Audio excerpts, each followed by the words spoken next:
بالنسبة للعمال نتاعنا في فرنسا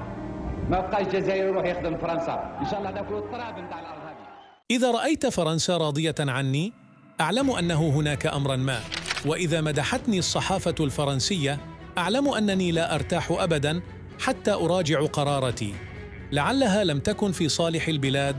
ما دام قرار قائد أركان الجيش بتفعيل المادة 102 أزعج فرنسا، فهذا دليل على أنه اتخذ القرار الصائب.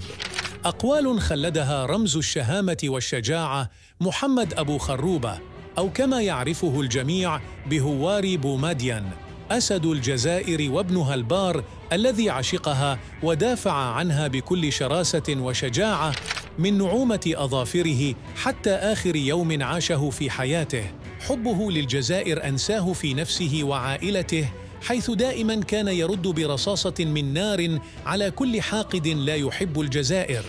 فقد كان يقف في وجه كل من يتجرأ ويلمس الجزائر ولو بكلمة واحدة، كما أن رده كان قوياً على كل من يحاول الاستهزاء بها وتشويه سمعتها. تشاهدون في تفاصيل هذا الفيديو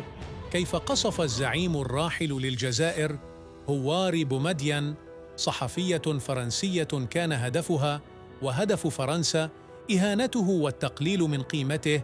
أمام حكام العرب وعلى الملأ. ففي يوم مميز ليس كباقي الأيام حاولت صحفية في باريس بفرنسا إحراج الرئيس الراحل بومدين، حيث قالت له في ندوة صحفية هامة وبحضور شخصيات بارزة من دول العرب أن العالم بأسره يعتقد أن المغرب العربي الكبير هو عبارة عن طائر فقط، مسترسلة في كلامها بكل جرأة وتمرد على الرئيس بومدين، قائلة تونس والمغرب جناحه، موريتانيا ساقه، ليبيا رأسه، والجزائر ذيله، معتقدة أن بومدين قد تعرض لإساءة والإهانة أمام زملائه، لذلك سيغادر الندوة الصحفية، لكن حدث عكس ما كان في الحسبان، فكان رد الزعيم بومدين قاتل وصادم للصحفية في فرنسا، أدهش الحضور والمنابر الإعلامية، حيث قال: الطائر الذي تتكلمين عنه هو طائر الطاووس، أفضل ما فيه ذيله. وأضاف بعبارة مقصودة أن طيور الطاووس تدافع عن أرضها بشراسة وعدوانية،